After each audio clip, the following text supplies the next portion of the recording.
Good morning, students.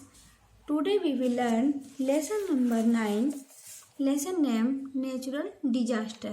Students, last video में हमने इस लेसन नंबर 9 के कुछ पॉइंट कंप्लीट कर लिए थे एंड कुछ पॉइंट रह गए थे जो कि हम इस वीडियो में कंप्लीट करेंगे.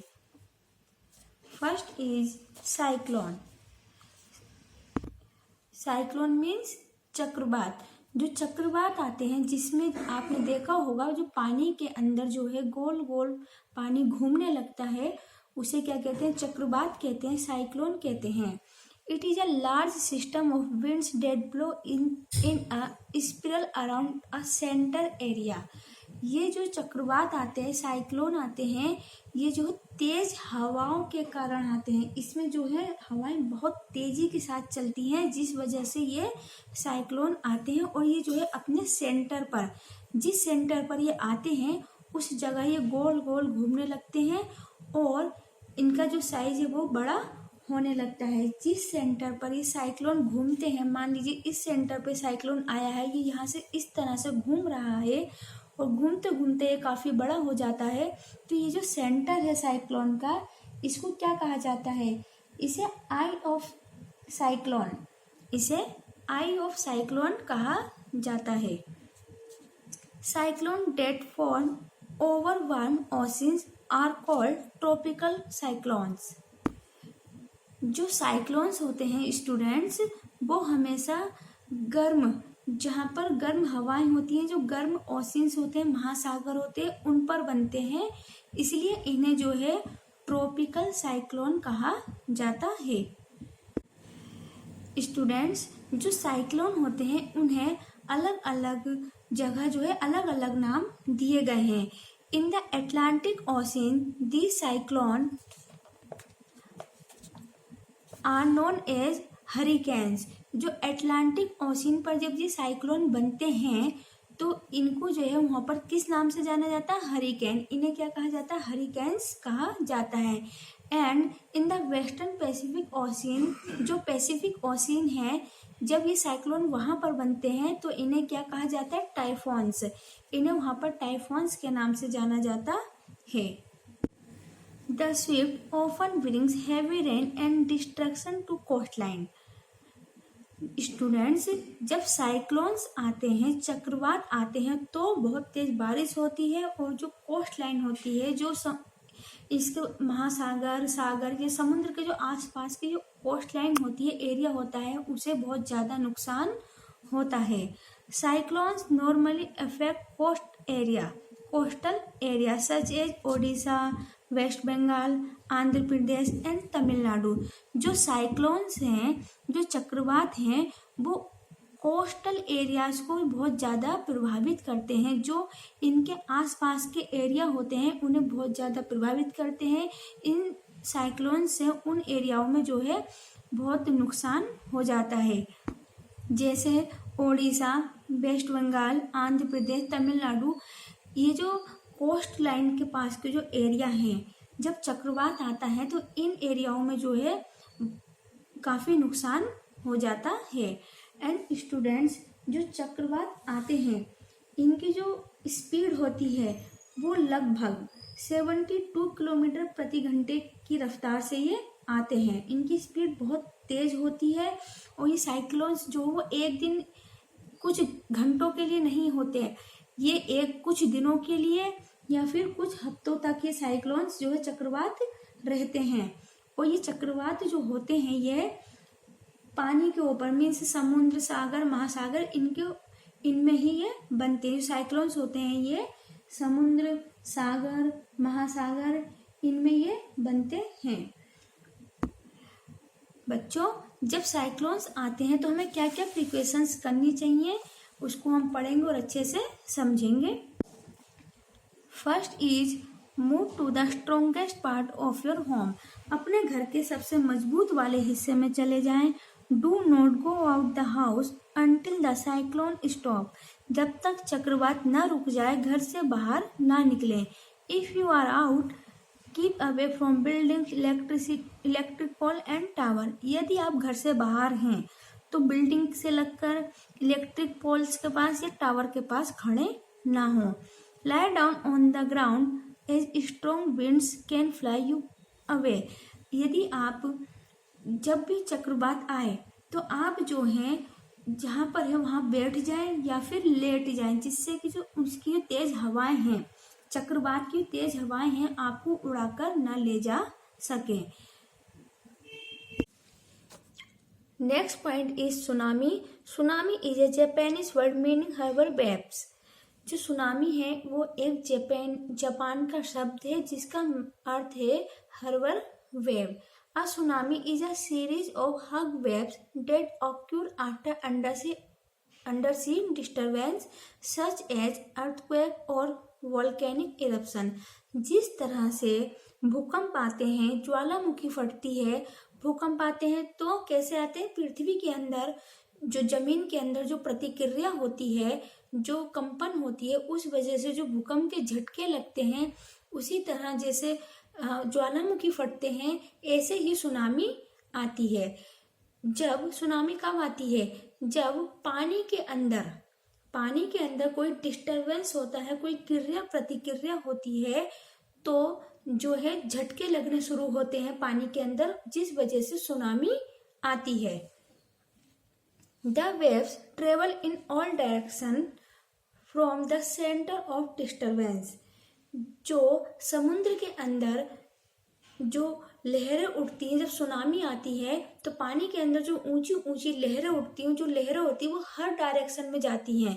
मान लीजिए ये पॉइंट है, मान लीजिए समुद्र है और इस पॉइंट पर जो है या फिर इस पॉइंट पर यहाँ पर उसके झटके लगे, मीन्स पानी के अंदर इस जगह पर इस पॉइंट पर कोई डिस्टरबेंस हुआ है और जो पानी की लहरें हैं वो हर डायरेक्शन में जाती हैं। फिर जो क्या होता है, पानी की लहरें हर डायरेक्शन में तेजी के साथ जाती हैं और ये लहरें होती हैं बहुत ज़्यादा तेजी के साथ जाती हैं और एक के बाद एक लहर जो है वो लगातार चलती रहती है। These waves can be as high as 50 feet। ये जो वेव्स होती हैं, ये जो लहरें होती हैं, जब सुनामी आती, जो लहरें उठती हैं तो ये लगभग 50 फीट ऊंची या उससे भी ज़्यादा ऊंची हो सकती हैं और इनकी जो रफ्तार होती है, इनकी जो स्पीड होती है वो 750 किलोमीटर प्रति घंटे की रफ्तार से, ये 750 किलोमीटर प्रति घंटे की रफ्तार से ये चलती है। बहुत तेजी के साथ आती हैं लहरें और फिर जैसी एक लहर आती है उसके ठीक तुरंत बाद दूसरी लहर पीछे से आ जाती है। तो ये एक के बाद एक लहर बहुत तेजी के साथ चलती है और लगभग 50 फीट या उससे भी ज्यादा ऊंची उठती है। The tsunami that hit the coast of India and some other countries on the Indian ocean on December 26, 2004 till nearly 3 lakh people and rendered thousands of people homeless। Students, 26 दिसंबर 2004 को इंडियन ओशन में जो tsunami आई थी उसकी वजह से India के और दूसरी कंट्रियों के लगभग 3 लाख लोग थे जो कि मारे गए थे उस सुनामी की वजह से, और हजारों लोग ऐसे थे जो कि बेघर हो गए थे। स्टूडेंट्स, ये जो सुनामी आई थी इंडियन ओशन में 26 दिसंबर को, ये कैसे आई थी? जो इंडोनेशिया है, इंडोनेशिया के सुमात्रा द्वीप पर एक भूकंप के झटके लगे थे। सुमात्रा द्वीप पर जो है पानी के अंदर जो है झटके लगे थे भूकंप के बहुत तेजी के साथ, जो कि 9.0 जो है उनकी स्पीड थी और ये झटके जो है बहुत तेजी के साथ लगे थे, जिस वजह से जो है वो क्या नाम है, इंडियन ओशन में सुनामी आई थी। इस सुनामी की वजह से जो है बहुत ज्यादा तबाही हुई थी। हिंद महासागर में जो सुनामी आई थी इस वजह से बहुत ज्यादा तबाही हुई थी। इंडिया के ही लगभग 16,200 to 16,279 लोग जो थे जो मारे गए थे और इंडिया और अदर कंट्री के मिला के लगभग 3 लाख लोग मारे गए थे और हजारों लोग बेघर हो गए थे। एंड स्टूडेंट, जब सुनामी आती है तो हमें क्या क्या प्रिकॉशंस करनी चाहिए, लेनी चाहिए, हम उनको पढ़ेंगे और अच्छे से समझेंगे। First is move to a higher ground. हमें जब भी सुनामी आए तो हमें ऐसी जगह पर चढ़ जाना चाहिए जो ऊंचाई हो, मतलब कि हमें ऊंची ग्राउंड पर चले जाना चाहिए। Do not enter the see if the water is fast receding. हमें समुद्र के अंदर नहीं जाना चाहिए जब पानी बहुत तेज, मतलब कि जब लहरें ऊंची ऊंची उठ रही हों, जब लहरें जो है ऊंची ऊंची उठ रही हों तो हमें जो समुद्र के अंदर नहीं जाना चाहिए, और समुद्र के अंदर हमें ज्यादा दूर तक नहीं जाना चाहिए। Tsunami warning system should be installed. जो एप्लीकेशन या सिस्टम होते हैं जो सुनामी या आपदाओं को लेकर के वार्निंग देते हैं, उनको जो है हमें इंस्टॉल करके रखना चाहिए अपने मोबाइल फोन में। Do not fair during tsunami. जब सुनामी आती है तो हमें घबराना नहीं चाहिए, बिल्कुल भी पैनिक नहीं होना चाहिए, आराम से जो है सोचना चाहिए और अपने आप को बचाना चाहिए। Next point is drought means सूखा। A drought is a condition of no rain over a long period of time when there is already an acute shortage of water for agriculture and domestic purpose.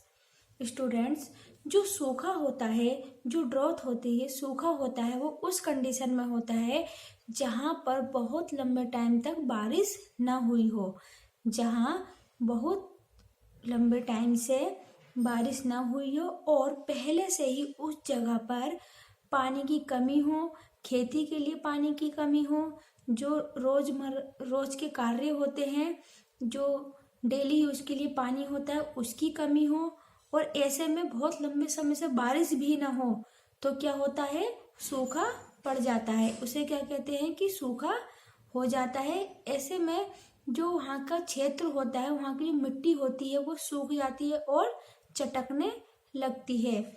Agriculture in India is heavily dependent on monsoon. India में जो agriculture है, जो कृषि है, खेती है, वो किस पर निर्भर है, मानसून पर निर्भर होती है।